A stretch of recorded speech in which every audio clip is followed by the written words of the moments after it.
사울의 집과 다윗의 집 사이에 전쟁이 오래매 다윗은 점점 강하여 가고 사울의 집은 점점 약하여 가니라. 다윗이 헤브론에서 아들들을 낳았으되 맏아들은 암논이라 이스라엘 여인 아히노암의 소생이요 둘째는 길르압이라 갈멜 사람 나발의 아내였던 아비가일의 소생이요 셋째는 압살롬이라 그술왕 달메의 딸 마아가의 아들이요 넷째는 아도니아라 학기스의 아들이요 다섯째는 스바디아라 아비달의 아들이요 여섯째는 이드르암이라 다윗의 아내 에글라의 소생이니 이들은 다윗이 헤브론에서 낳은 자들이더라. 사울의 집과 다윗의 집 사이에 전쟁이 있는 동안에 아브넬이 사울의 집에서 점점 권세를 잡으니라. 사울에게 첩이 있었으니 이름은 리스바요 아야의 딸이더라. 이스보셋이 아브넬에게 이르되 내가 어찌하여 내 아버지의 첩과 통간하였느냐 하니 아브넬이 이스보셋의 말을 매우 분하게 여겨 이르되 내가 유다의 계벌이냐? 내가 오늘 당신의 아버지 사울의 집과 그의 형제와 그의 친구에게 은혜를 베풀어 당신을 다윗의 손에 내주지 아니하였거늘. 당신이 오늘 이 여인에게 관한 허물을 내게 돌리는도다. 여호와께서 다윗에게 맹세하신 대로 내가 이루게 하지 아니하면 하나님이 아브넬에게 벌이에 벌을 내리심이 마땅하니라. 그 맹세는 곧 이 나라를 사울의 집에서 다윗에게 옮겨서 그의 왕위를 단에서 부엘세바까지 이스라엘과 유다에 세우리라 하신 것이니라. 하매 이스보셋이 아브넬을 두려워하여 감히 한마디도 대답하지 못하니라. 아브넬이 자기를 대신하여 전령들을 다윗에게 보내어 이르되 이 땅이 누구의 것이니까? 당신은 나와 더불어 언약을 맺사이다. 내 손이 당신을 도와 온 이스라엘이 당신에게 돌아가게 하리이다. 하니 다윗이 이르되 좋다. 내가 너와 언약을 맺거니와 내가 내게 한 가지 일을 요구하노니 나를 보러 올 때 우선 사울의 딸 미갈을 데리고 오라. 그리하지 아니하면 내 얼굴을 보지 못하리라 하고 다윗이 사울의 아들 이스보셋에게 전령들을 보내 이르되 내 첩 미갈을 내게로 돌리라. 그는 내가 전에 블레셋 사람의 포피 100개로 나와 정언한 자니라. 하니 이스보셋이 사람을 보내 그의 남편 라이스의 아들 발디엘에게서 그를 빼앗아오매 그의 남편이 그와 함께 오되 울며 바후림까지 따라왔더니 아브넬이 그에게 돌아가라 함에 돌아가니라. 예, 오늘 이 사무엘하 3장 1절에 처음 시작하는 말을 보면 사울의 집과 다윗의 집 사이에 전쟁이 오래됐다 그러죠. 자, 여기 사울의 집, 좀 엄밀하게 말하면 이건 사울의 집이 아니고 이스보셋의 집입니다. 사울은 전사에서 죽고 없지요. 그런데 이게 이스보셋의 집이 아니라 사울의 집이라고 하는 것은 이스보셋 왕국은 사실 사울 왕국의 잔상에 불과하다는 것입니다. 영구한 나라가 아니라는 거죠. 여러분, 우리가 이제 갈등과 어려움 앞에 있을 때 이게 대단해 보이지만 이게 사울의 나라가 아니라 이스보셋의 나라, 그러니까 사울의 잔상에 불과할 때가 많이 있습니다. 이럴 때 우리가 눈앞에 보이는 것을 보다 보면 자꾸 조급해지게 되죠. 그래서 우리는 인내하며 기다리며 그분의 뜻을 구하며 있는 곳에서 주의 뜻을 기다리며 기도할 필요가 있습니다. 기도하다 보면 성령께서 분별력을 주십니다. 이게 진짜 사울의 집인지 이스보셋의 집인지 별거 아닌데 겉으로만 위태위태하게 보이는 것인지 실질적으로 믿음으로 기도하며 의탁해야 할 대상인지. 그래서 이때는 기도하는 게 참 중요합니다. 사울의 집과 다윗의 집. 지금 실질적으로는 이스보셋이었으나 사울의 집이라는 거죠. 그러니까 사울의 집이라는 건 뭐냐? 하나님이 사울의 집을 대신하여 다윗의 왕국을 세우기로 결단을 하셨죠. 그러니까 그 결단과 하나님의 뜻에 따르면 이 사울의 왕국은 언젠가는 사라질 왕국입니다. 단 우리의 마음은 당장 사라지기를 원하죠. 그런데 당장 사라지지가 않습니다. 그러니까 답답한 거죠. 힘들고. 그러니까 내 이 성격 같아서는 어떻게 해요? 확 그냥 내 손으로 제거하기를 원하죠. 없애버리기를 원하고, 결단하기 원하고, 처리하기 원하고, 끝내버리기 원하고, 하여간 내 손으로 빨리 해버리기를 원해요. 근데 하나님께서 이미 다윗에게 이제 너에게 왕위를 주겠다고 기름도 부으시고 여러 가지 증거를 보여주시고 사울 왕도 죽었는데 왜 이 갈등이 계속되는 거죠? 빨리 없어져야 되는데. 그리고 전쟁도 계속됩니다. 끊임없이 싸웁니다. 지치죠. 힘들죠. 그런데 이제 전쟁이 계속될수록 보면은 1절 후반부에 전쟁이 오래매 다윗은 점점 어떻게 해요? 강하여 가고 강성해지고 사울의 집은 어떻게 됩니까? 점점 약하여 가니라. 이게 하나님의 역사하시는 손길과 분위기가 감지되는 겁니다. 점점 강하여져 간다라는 건 뭐냐? 이 다윗의 집은 하나님이 주신 목표, 하나님의 나라를 위해 하나가 되며 똘똘 뭉치면서 가게 되고, 사울의 집은 약하여져 간다라는 건 뭐냐?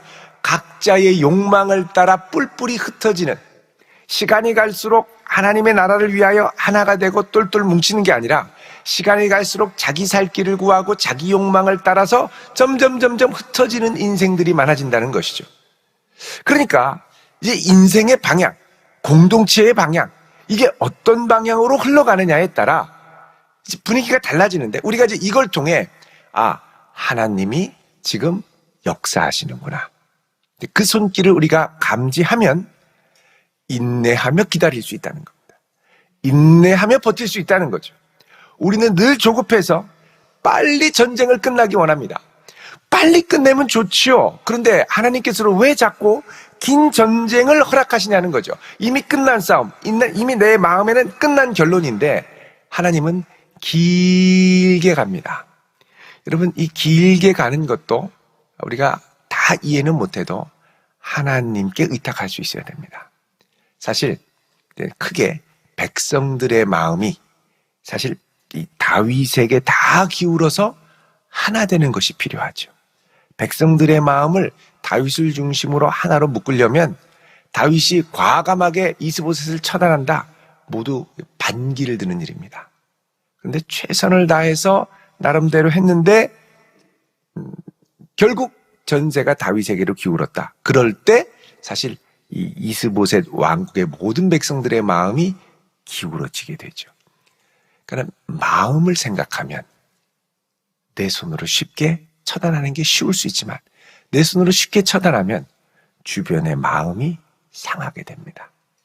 기쁘게 하나 될 때까지 하나님은 기다리게 하시고, 내가 때로는 견디기 어려운 이 갈등 가운데도 어렵죠. 근데 계속해서 하나님은 강성하게 하시고 다른 한편은 약하게 하시고, 이 역사들이 계속해서 가게 된다는 겁니다.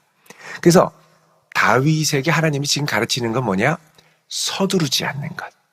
그러나 하나님의 왕국은 반드시 온다는 것을 기다리는 거죠. 그러니까는 이 왕국은 내 왕국이 아니라 결국은 하나님의 왕국이라는 걸 지금 인내와 기다림을 통해 가르쳐 주시는 겁니다. 야고보서 2장에 보면 너희는 인내를 온전히 이루라 그러죠. 이는 너희로 온전히 구비하여 하나님의 뜻을 이루는데 조금도 부족함이 없게 하도록 하려 함이라고 말씀합니다. 그러니까 우리가 하나님의 뜻을 우리의 삶 가운데 온전히 이루어갈 때 하나님의 손길을 경험하고 느끼면서도 내 혈기로, 성급한 내 마음으로 빨리 결론을 내리는 게 아니라 하나님이 오래 끌게 하는 만큼 나도 기다리는 거죠. 하기 어려워요. 왜 이렇게 기다려야 될 게 많고, 그냥 내 성격 같으면 끝내면 좋은데 왜 이 기다림의 시간이 계속되냐는 거죠. 이 기다림의 시간 동안 하나님이 하시는 일들이 사실 이제 2절부터 쭉 하나하나 이제 등장을 합니다. 자, 먼저 2절에 이제 다윗의 아들들에 대한 소개가 나옵니다. 다윗이 헤브론에서 아들을 낳았는데 맏아들 암논, 아히노압의 소생, 둘째는 길르아, 여기는 아비가일의 소생.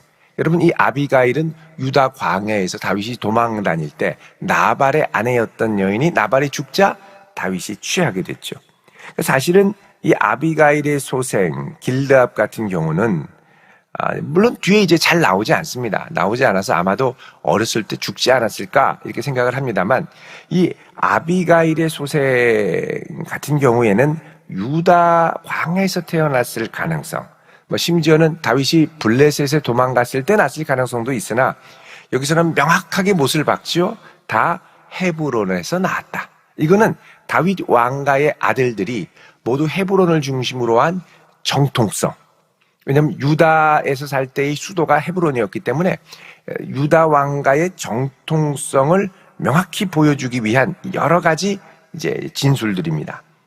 자, 그 다음에 셋째가 압살롬, 그리고 이제 넷째는 아도니아. 여호와는 나의 주인이시다, 그렇죠. 그 다음에 다섯째가 이 스바디아, 여호와께서 심판한다. 그 다음에 이드르암. 이렇게 해서 이제 모두 한 6명의 아들을 소개를 합니다. 물론 나중에 나오는 그 솔로몬은 이제 그 이후에 또 이제 나오죠.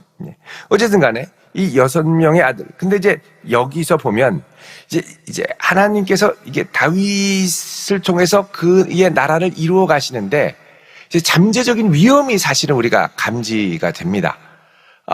왜냐면 하나님께서는 신명기 17장 17절에 분명히 아내를 많이 두지 말라고 그랬거든요. 근데 이미 다윗이 이런저런 여정을 통해 아내들을 벌써 6이나 두게 되었어요. 그러니까 이제 이것에 대해서는 이 사무엘 아는 이제 이게 판단을 내리지 않습니다만, 이거는 잠재적인 위험을 내포하는 것이고, 그러니까 아무리 다윗이라도 하나님이 말씀하신 것에 벗어날 때는 그 안에 자체적인 위험 요소를 포함한다는 것이죠. 그리고 이 위험 요소는 나중에 압살롬의 반란을 통해서 여러 가지 사건을 통해 실질적인 왕국의 위험으로 터진다라는 겁니다. 사실 왕이 되려면 여러 정치적 세력과 동맹해야 되고, 그러기 위해서 정략적 결혼이 필요하죠. 솔로몬이 아내를 많이 두었던 이유 중에 하나입니다. 그럼에도 불구하고 내가 생각할 때는 이렇게 많은 인간적인 끈을 두어서 안정을 갖고 좋을 것 같지만, 사실 하나님은 이 부분에 대해서는 그렇게 원치를 않으셨죠. 사실 이 다윗에게 있어서 이게 여러 가지 광야를 지나면서 어쩔 수 없이 이렇게 된 과정이라 하더라도 우리가 아쉬운 부분입니다. 그래서 결국은 이것이 잠재적인 위험을 이제 안고 가는 것이죠. 그러나 사무엘하에서는 이게 이제 큰 위험으로 나오지 않고, 이제 왕의 아들들이 다 헤브론에서 났다라는 것을 강조하며 가고 있습니다.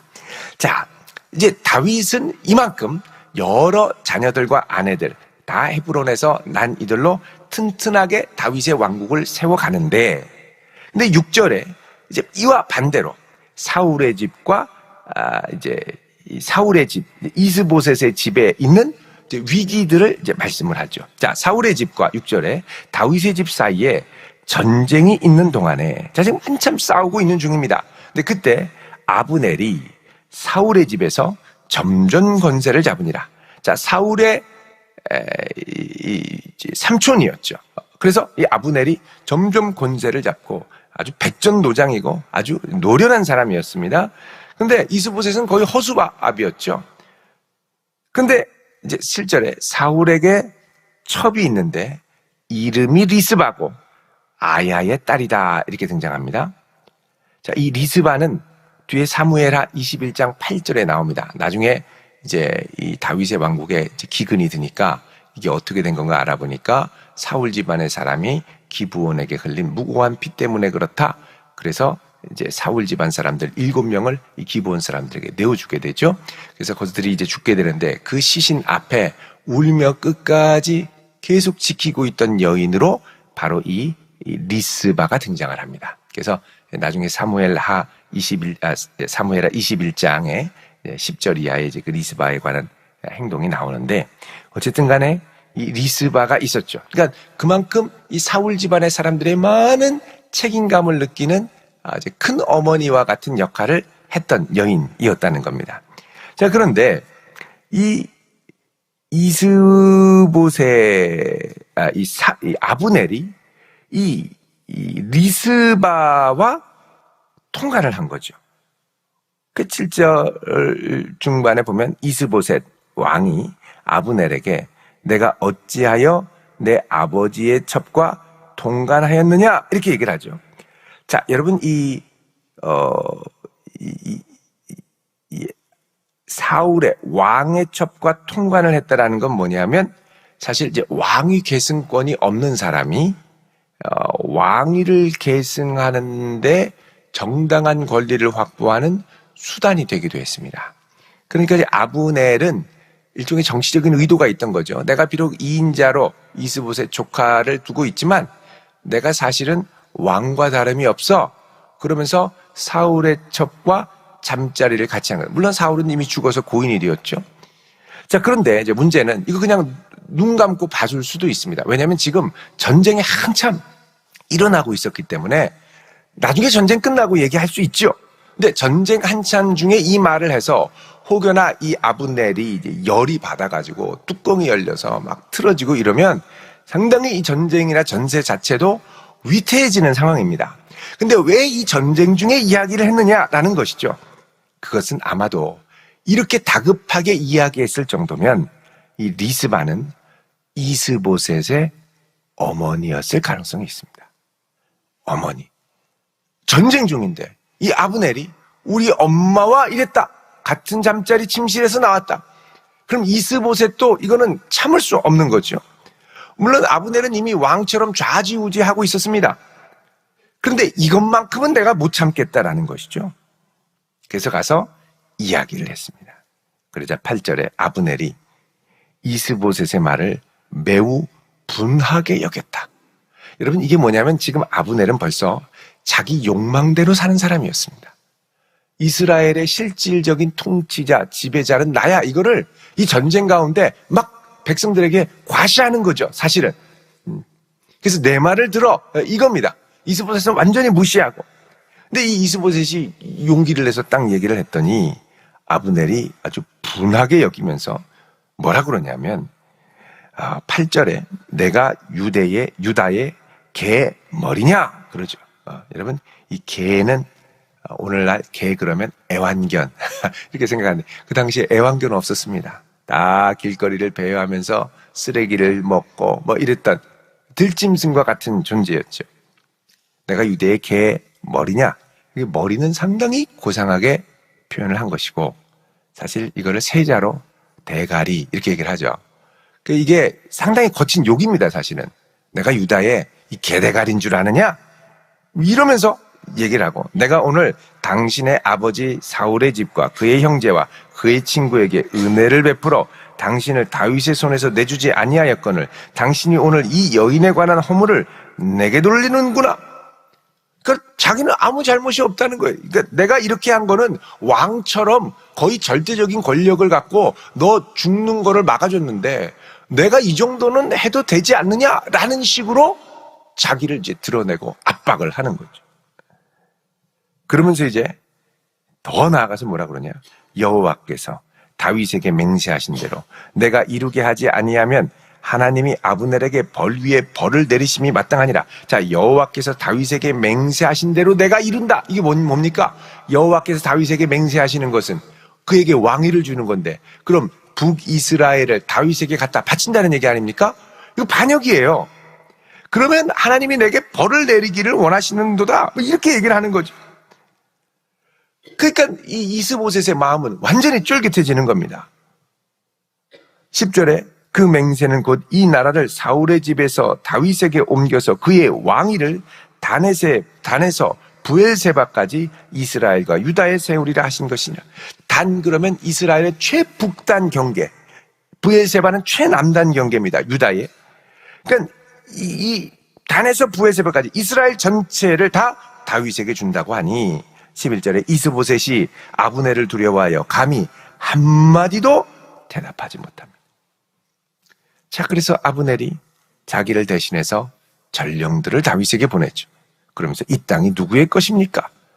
당신의 것 아니겠습니까? 나와 더불어 언약을 맺읍시다. 내가 당신을 도와 온 이스라엘이 당신에게 돌아가게 하겠습니다.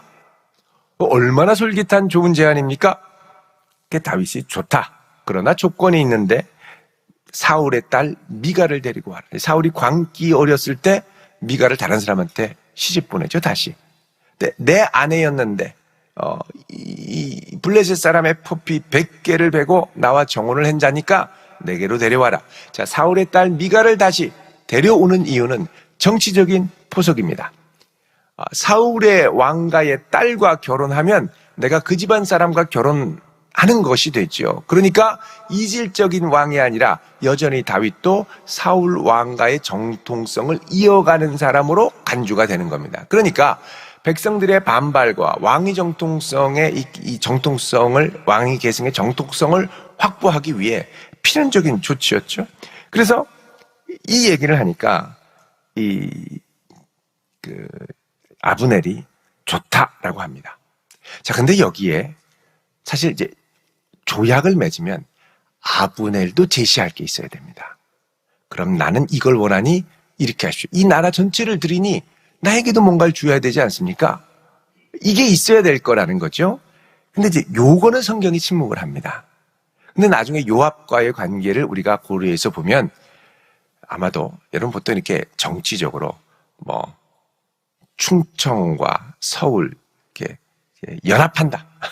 그러면 항상 이 연합해서 이제 서울에 예를 들면 우리가 옛날에 JP 딱 이렇게 하면 JP는 총리를 하죠. 그 자리를 이 딜을 하는 겁니다. 그러니까 만약에 이렇게 되면 어떻게 되냐면 아브넬은 2인자 자리를 달라고 하는 거죠. 다윗 왕가의 2인자 자리. 근데 다윗도 만약에 흔쾌히 오케이 했으니까, 다윗이 오케이 했으니까 이게 이제 성사가 되는 건데, 그럼 다윗은 왜 오케이 했느냐? 이때쯤에서 다윗에게 골치 아픈 2인자가 있는데 요압입니다. 요압은 나중에 압살롬도 죽이고요. 자기 맘대로 계략을 꾸미는 사람이었죠. 그러니까 이게 여러분 항상 2인자가 골머리고요. 그래서 2인자를 위해 기도하셔야 됩니다. 회사나 조직이나 공동체나 목장 인도자는 직위를 위해 기도해야 되고요. 직위를 위해 열심히 기도하셔야 됩니다. 회사에서는 사장님 다음에 이 밑에 하시는 분들을 위해 기도해야 돼요. 부하 직원을 위해 기도해야 돼요. 어떤 2인자가 있느냐에 따라 이게 좌우가 되는 거죠. 정말 중요합니다. 그게 결국 이제 아브넬이 오케이, 그러니까 사윗이 공문을 보내는 거예요. 전령을 보내서 이 이스보셋에게 14절에 보면 전령을 보내서 공식적으로 요청을 하자 이 행동대원으로 누가 가느냐? 16절에 아브넬이 가서 이 미가를 데려옵니다. 라이스의 아들 발디엘과 살았는데 그에게서 그를 빼앗아서 돌아가도록 하죠. 자, 여러분 이거 보면 이제 다윗이 가만히 있어도 이제 스스로의 정욕과 죄의 충돌로 인해 나라를 다윗에게 주겠다고 하는 아브넬의 움직임이 감지가 됩니다. 그러니까 이게 뭐냐면 악이 갖고 있는 특징인데 악은 자기 파괴적인 특징이 있습니다. 계속 날뛰다가 날뛸 것 같은데 가다가 보면 악으로 인해 결국 스스로 멸망하는 때가 오는 것이죠. 우리는 하나님의 손길을 기대하며 하나님이 다윗에게 원했던 건 뭐냐? 이 나라를 통일하는 과정 가운데서도 이 나라를 통일하게 하시는 분은 하나님이시고 절대 다윗이 아니라는 거예요. 다윗이 혈기로 만약에 했다면 반드시 어디선가 역효과가 드러나게 돼 있습니다. 나는 안 했으나 하나님이 하셨다라고 인정하고 이 모든 관계 가운데 갈등을 최소화하며 하나됨을 이루게 하시는 이 손길을 우리가 경험하려면 사실은 하나님의 손길을 잠잠히 기다릴 수 있는 그런 믿음이 필요합니다. 여러분 이런 아름다운 하나님의 뜻을 경험할 수 있는 성도 될 수 있길 바랍니다. 주여 내게 인내를 주시고 인내의 열매를 주시고 주의 역사하시는 손길을 나의 생애에서 충만하게 보게 하옵소서. 이렇게 기도하며 나아가는 복된 성도 되시기를 주의 이름으로 축원드립니다. 기도하겠습니다. 거룩하신 아버지 하나님, 오늘 이 한날도 하나님의 능력의 손으로 우리를 붙잡으사 주의 뜻을 이루게 하시고 주님 우리를 통하여 주의 선하신 뜻이 아름답게 이루어지게 하시며 그 뜻이 이루어질 때까지 기도하며 잠잠하며 참아 기다릴 수 있는 저희들 되게 하옵소서. 예수님의 이름으로 기도합니다. 아멘.